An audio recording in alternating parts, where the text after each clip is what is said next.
Okay students, तो अब तक हमने देखा what are the postulates of crystal field theory. Crystal field theory को हम किस तरीके से यूज करेंगे वो हम अब देखेंगे। Depending on coordination number and geometry crystal field theory हमें कैसे अप्लाई करनी है। तो देखो, सबसे पहला हम बात कर रहे हैं कोऑर्डिनेशन नंबर 6, मतलब जिसमें 6 लिगेंड्स हो।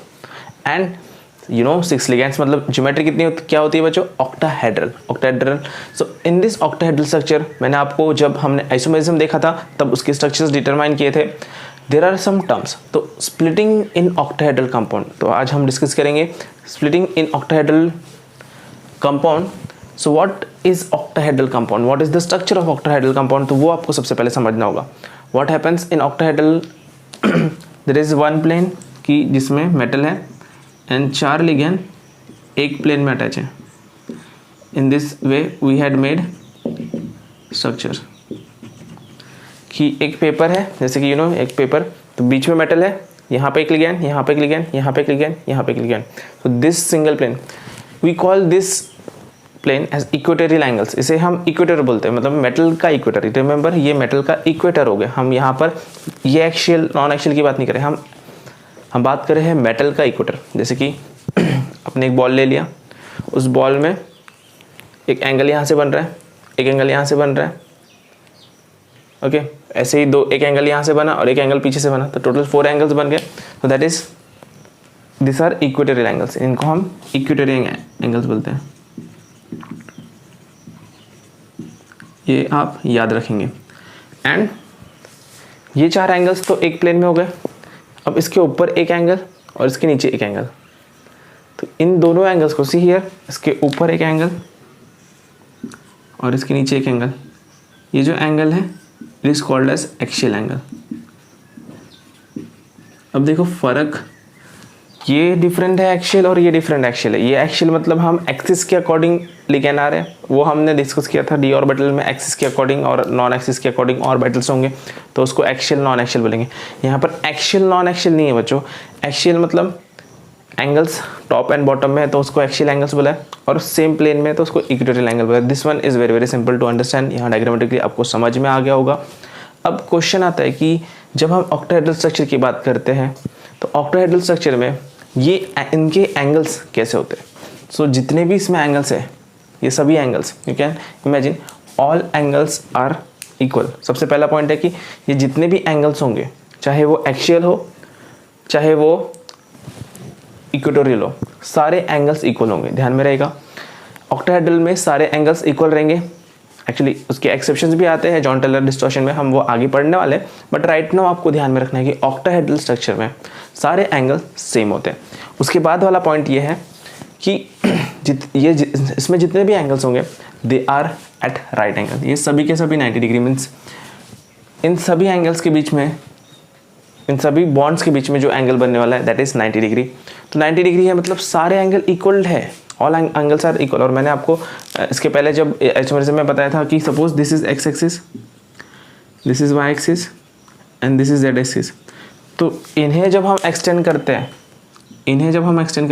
ये जेड डैश हो गया, ये एक्स डैश हो गया, ये वाई डैश, तो इस स्ट्रक्चर पे जो स्ट्रक्चर बनेगा उसे तभी ऑक्टाहेड्रल स्ट्रक्चर बनता है। मतलब 4 प्लस में एक ऊपर एक नीचे, दैट इज ऑक्टाहेड्रल स्ट्रक्चर। तो यू कैन इमेजिन कि ये जो एक्सिस है वहां पर ही बॉन्ड बनने वाले हैं फॉर ऑक्टाहेड्रल।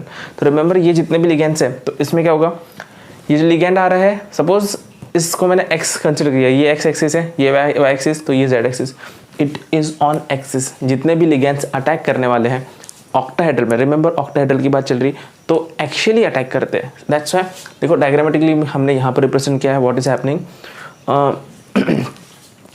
ये हमारा मेटल है, इसमें d orbital, this is x axis, this is y axis, this is z axis. तो इसमें से हमने लास्ट पॉइंट में डिस्कस किया था कि डी के टोटल 5 ऑर्बिटल्स हैं, उसमें से ये जो 2 ऑर्बिटल हैं d x square minus y square and d z square, तो x x y y z square, so that are axial. Axial मतलब वो एक्सिस पर उनका लोब होता है, रिमेंबर एक्सिस पर उनका लोब होता है। एंड जो 3 ऑर्बिटल्स है d x y, d y z and d x z, वो नॉन एक्सिस पे होता है। तो बच्चों अब देखो, एक्सिस पे d x square minus y square का लोब है एंड डी जेड स्क्वायर का, एंड ऑक्टाहेड्रल में लिगेंड्स एक्सिस पर अटैक करेगा तो मैंने बताया था लिगेंड में भी नेगेटिव चार्ज है और इस लोब पर भी पॉसिबिलिटी ऑफ इलेक्ट्रॉन्स है, तो this will repel each other, repel करने वाले, एंड इस रिपल्शन की वजह से इन दो ऑर्बिटल के ऊपर एक्स्ट्रा एनर्जी आएगी। नॉर्मली क्या होता है, डी ऑर्बिटल सेम एनर्जी होती, लेकिन एक्चुअली अटैक की वजह से एक्सिस पर अटैक, सी ये एक्सिस नहीं, सारे एंगल एक्शियल है। यहाँ पर जो हमने बोला इसको भूल जाओ भी, एक्शियल एंड इक्वेटोरियल ये ज्योमेट्री के टर्म्स में पता है। यहाँ पर अब हम एक्सिस के टर्म में बात करें कि एक्सिस एक्शियली अटैक कर रहे हैं, एक्सिस पर अटैक कर रहा है, तो this will have more repulsion, और मोर रिपल्शन की वजह से क्या होगा, there will be splitting, crystal field splitting, हमने लास्ट पॉइंट में डिस्कस किया था वो। तो क्रिस्टल फील्ड स्प्लिटिंग की वजह से 5 ऑर्बिटल्स में से 2 ऑर्बिटल्स के पास हायर एनर्जी जाएगी जो एक्शियल है, और जो नॉन एक्शियल है उनके पास कम एनर्जी, बिकॉज वाई, तो जो नॉन एक्शियल है बच्चों उसका लोब यहाँ रहेगा, यहाँ पे कोई लिगैंड नहीं आ रहा है। नॉन एक्शियल मतलब एक्सिस के बाहर, do you remember x y z का कैसा स्ट्रक्चर है, और एक्स वाई का लोब इधर इधर इधर, तो यहाँ पे तो लिगैंड आ ही नहीं रहा है ना, लिगैंड आ रहा है क्या है, नॉन एक्सिस में लिगैंड आ ही नहीं रहा, तो यहाँ पर इनमें रिपल्शन नहीं क्रिएट होगा, and that's why they will have less energy. Clear up till this point. तो व्हाट विल हैपन, अब ये तो मैंने स्ट्रक्चर बना दिया आपको, तो ये तो मैंने स्ट्रक्चर बनाया, इससे आपको समझ में आ गया कि किस तरीके से लिगैंड एक्सिस पर अटैक करे। Now actually what is happening, सबसे पहले क्या होगा, metal, normally metal is in ground state, जब वो अकेला होगा कुछ उसके पास नहीं होगा तो इट इज़ आइसोलेटेड, आइसोलेटेड मतलब अकेला, it is in ground state, इसको हम ग्राउंड स्टेट बोलेंगे, इसकी एनर्जी मिनिमम होगी, ठीक है, लोएस्ट एनर्जी। नाउ जब लिगेंड्स इसके ऊपर पास आने लगेंगे, मेटल के पास लिगेंड्स आने लगेंगे, तो it will get excited state में आ जाएगा, ताकि फॉर बॉन्डिंग पर्पस, तो एक्साइटेड स्टेट में आ जाएगा, एंड एक्साइटेड स्टेट में आने के बाद यहाँ पर समझ में आएगा कि जो लिगेंड्स है वो एक्सिस पर अटैक कर रहे हैं, तो जो एक्शियल डी ऑर्बिटल्स होंगे वो और हायर लेवल पे चले जाएंगे, और जो नॉन एक्शियल है उनकी एनर्जी कम हो जाएगी, तो देयर विल बी स्प्लिटिंग। तो उसी को हमने क्रिस्टल फील्ड स्प्लिटिंग बोला था, उसके बारे में हम डिटेल में देखेंगे। एंड ये जो स्प्लिटिंग होने के बाद एक्चुअली इसके आगे भी प्रोसेस है, लेकिन वो हमारे सिलेबस में नहीं है। कि देखो normally whenever there is compound formation, जब भी कंपाउंड फॉर्मेशन होता है तो एनर्जी डिक्रीज होती है। तो आप बोलोगे देखो सर यहाँ मेटल की एनर्जी इतनी थी, ये हमारा प्रोडक्ट बन रहा है, क्या यहाँ पर प्रोडक्ट बन रहा है बच्चों, यहाँ पे प्रोडक्ट नहीं बन रहा, यहाँ ऑर्बिटल स्प्लिट हुए, इसके बाद में प्रोडक्ट बनता है, और प्रोडक्ट की एनर्जी सबसे नीचे होगी। बट ये जो प्रोडक्ट की एनर्जी वाला डिटेल है वो हमारे सिलेबस में नहीं है, बिकॉज प्रोडक्ट कब बनता है, जब प्रोडक्ट की एनर्जी रिएक्टेंट से कम होती है तभी प्रोडक्ट बनता है, that you know in thermodynamics. तो this part is not our deal, हमारा CFT में हम सिर्फ डी ऑर्बिटल स्प्लिटिंग तक ही बात करेंगे। तो ये बेसिक स्प्लिटिंग मैंने समझाई। अब हम एग्जैक्टली देखेंगे how splitting will takes place, मतलब डी ऑर्बिटल में कितने इलेक्ट्रॉन और कुछ टर्म्स है विद रिलेटेड टू स्प्लिटिंग, वो सब हम मतलब विद रिस्पेक्ट टू एनर्जी बोलो, वो सब हम टर्म डिस्कस करते हैं। पहले इसका नोट करो, then will talk about the other terms.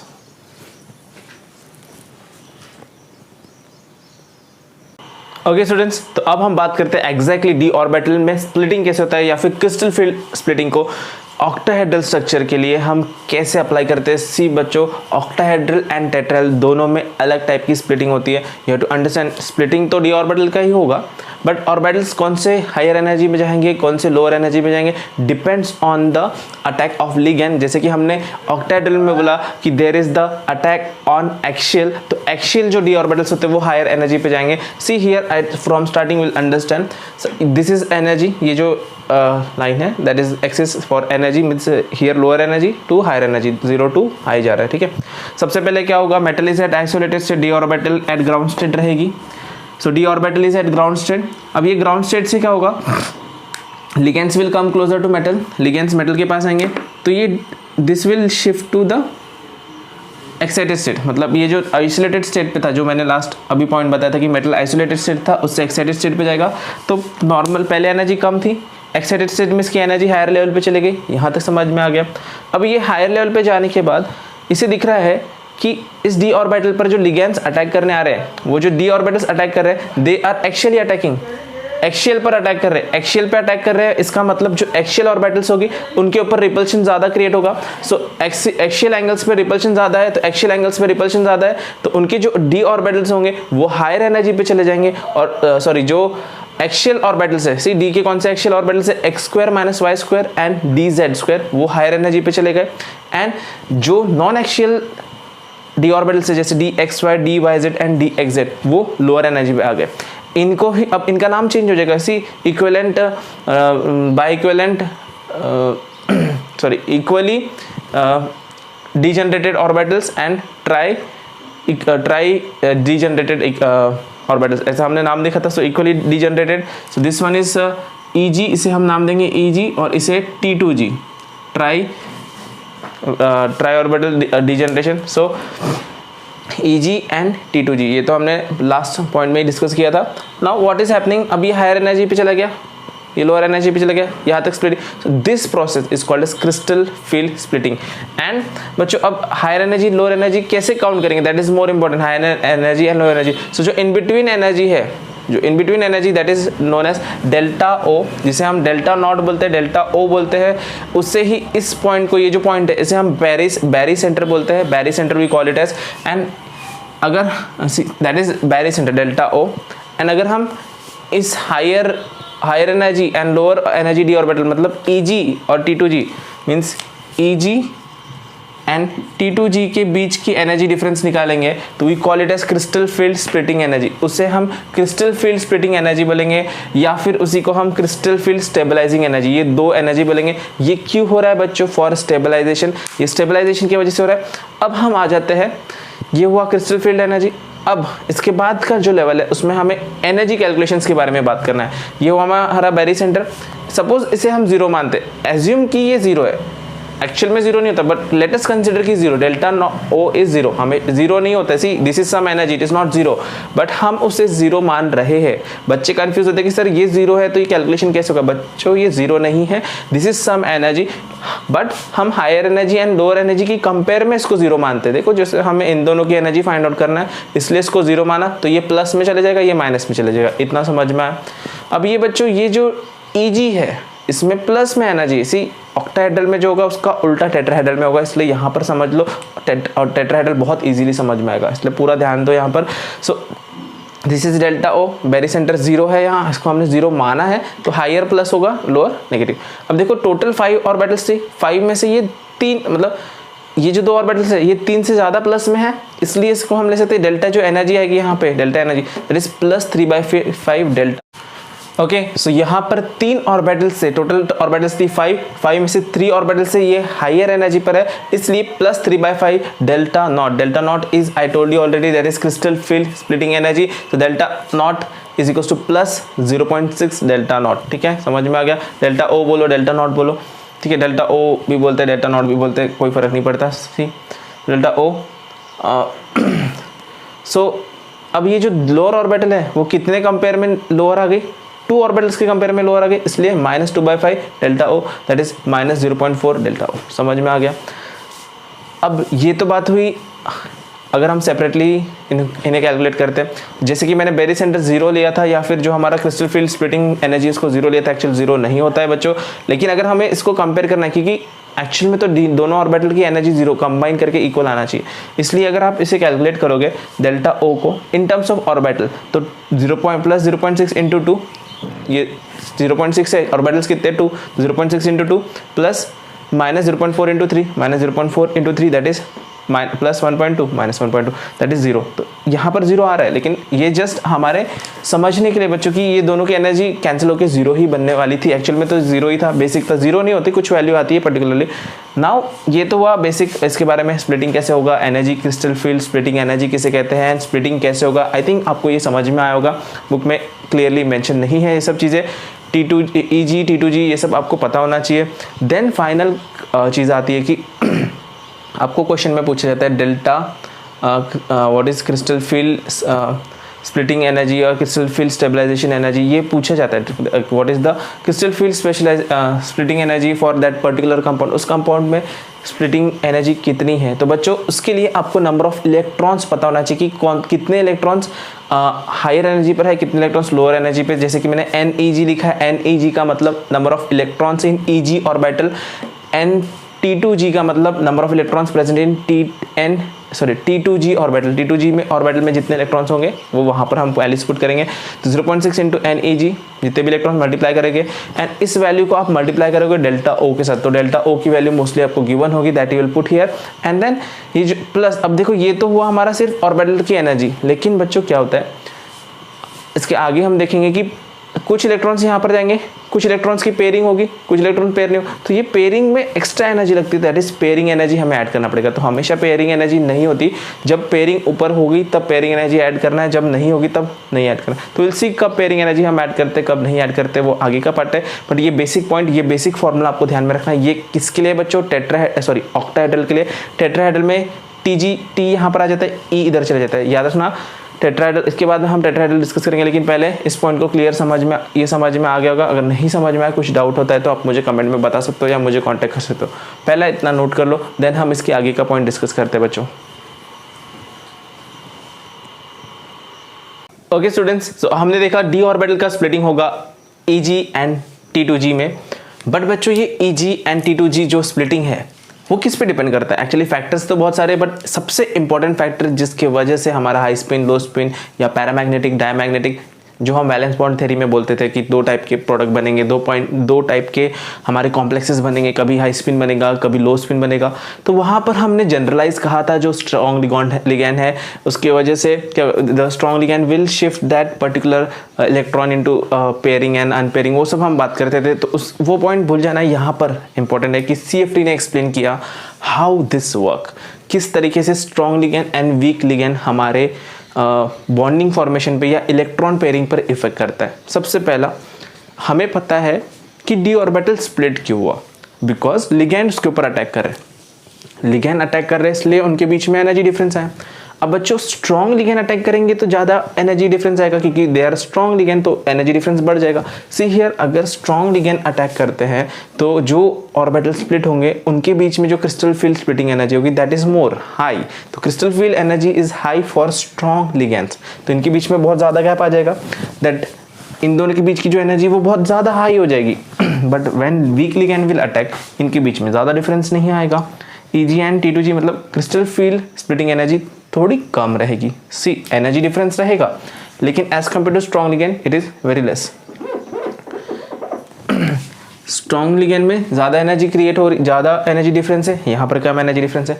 तो बच्चों due to this condition, energy difference की वजह से क्या होगा, अब देखो अगर इलेक्ट्रॉन सबसे पहले तो T2g में जाएगा, लोअर इसमें पहले जाएगा, यहाँ पर एक इलेक्ट्रॉन आ गया, यहाँ पर एक इलेक्ट्रॉन आ गया, यहाँ पर इलेक्ट्रॉन, अबव प्रिंसिपल या हंस principal we can say. So it will, electron will be given to all degenerated orbital, मतलब equal orbitals, then after completion then pairing is done. तो अब पेयरिंग करना है, हमें पेयरिंग करना है, बट पेयरिंग करना है तो या तो मैं यहाँ पर इलेक्ट्रॉन दूँ या फिर ऊपर भी दे सकता हूँ, ऊपर भी वैकेंट ऑर्बिटल है, तो हम यहाँ पर इलेक्ट्रॉन देंगे या यहाँ पर इलेक्ट्रॉन देंगे। आप बोलोगे सर ये डिजेनरेटेड, तो सर यहीं पे देना चाहिए, बट डिपेंडिंग ऑन कंडीशन। सी, जब हम पेयरिंग करने जाते हैं तो पेयरिंग में जो एनर्जी, पेयरिंग करने के लिए भी एक एनर्जी रिक्वायर्ड होती है, that is called as pairing energy. So pairing energy is energy required to pair the electron. देखो बच्चों, जब आप बस में ट्रैवल करते हो तो सिंगल सीट होती है, तो आप भी ट्राई करते हो कि आपको अकेले बैठने को जगह मिले, ट्राई करते हो। तो यहाँ पर भी जो इलेक्ट्रॉन होगा वो ट्राई करेगा कि इसे अकेले बैठने मिले, बट बहुत पीछे जाना पड़ेगा, बस में बहुत पीछे जाना पड़ेगा, तो उससे अच्छा मैं सामने ही बैठ जाता हूँ, ऐसा कंसिडर करेंगे। अगर बहुत लंबा डिस्टेंस हो तो आप बोलोगे बहुत एकदम लास्ट में सीट है, उससे अच्छा मैं सामने किसी के साथ एडजस्ट कर लेता हूँ। तो इन दिस वे, इन स्ट्रॉन्ग लिगैंड इलेक्ट्रॉन क्या करेगा, इतना लॉन्ग डिस्टेंस कंपेयर करने की जगह pairing energy, see in strong ligands what will happen, crystal field splitting energy is very very high as compare to pairing energy. जो pairing को energy लगने वाली है, पेयरिंग में जो एनर्जी लगने वाली है वो एनर्जी कम है, तो वो इलेक्ट्रॉन पेयरिंग करेगा। Here it will do pairing and T2g में 4 इलेक्ट्रॉन्स आएंगे और Eg में 0 इलेक्ट्रॉन फॉर ऐसा एलिमेंट है जिसमें 4 d ऑर्बिटल आने वाले हैं, मतलब 24 जिसका एलिमेंट नंबर हो, ठीक है, एटॉमिक नंबर। सो T2g में 4 और Eg में 0। बात समझ में आ रही? कब? जब स्ट्रॉन्ग लिगैंड है। तो स्ट्रॉन्ग लिगैंड में क्या हुआ, crystal field splitting energy is high as compare to pairing energy, मतलब पेयरिंग करने के लिए जितनी एनर्जी लगने वाली उससे क्रिस्टल फील्ड स्प्लिटिंग एनर्जी ज़्यादा है।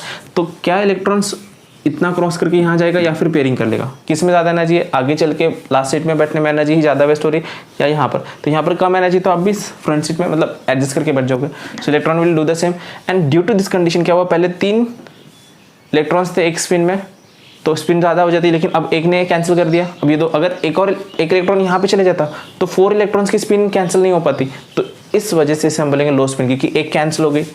लो spin complex. Do you remember हमने low spin and high spin complex की बात की थी। तो यहाँ पर आपको समझ में आएगा कि जब स्ट्रॉन्ग लिगेंड होंगे तो किस तरीके से ये बिहेव करेगा। एंड स्ट्रॉन्ग लिगेंड हमने एग्जांपल देखे थे, ammonia NH3CO negative, CN negative, तो वो सब हमारे स्ट्रॉन्ग लिगेंड में आते हैं। और स्ट्रॉन्ग लिगेंड का यहाँ पर हमारे पास सीरीज आएगी, तो टेंशन लेने वाली बात नहीं, हम सीरीज के बारे में बात करेंगे कि कौन से स्ट्रॉन्ग है कौन से वीक है, पूरा डिटेल में बात करेंगे। इसके बाद है वीक लिगेंड। तो वीक लिगेंड में तो CFS स्लो है, मतलब crystal field splitting energy low है एज कम्पेयर टू पेयरिंग। तो वो बोलेगा पेयरिंग करने में इतनी एनर्जी लग रही, उससे अच्छा मैं अकेले बैठ सकता हूँ। तो पहले तो 4 इलेक्ट्रॉन, पहले 3 इलेक्ट्रॉन अकेले अकेले बैठे हैं यहाँ पर, 1 इलेक्ट्रॉन।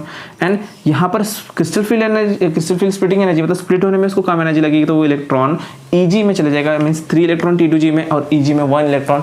दैट्स वाई सारे के सारे स्पिन कैंसिल, कोई भी स्पिन कैंसिल नहीं हो रहा। तो हाई स्पिन, इसे हम बोलेंगे high spin complex when crystal field splitting energy is less then, वो कौन सा एनर्जी है, pairing energy. PE is the pairing energy, remember it is the pairing energy. तो यहाँ पर हमारा कॉन्सेप्ट खत्म हुआ octahedral splitting in octahedral compounds. Then will talk about the tetrahedral first. इसके बाद हम टेट्राहेड्रल की बात करते हैं, इतना नोट करो, देन हम लोग टेट्राहेड्रल स्प्लिटिंग की बात करते हैं।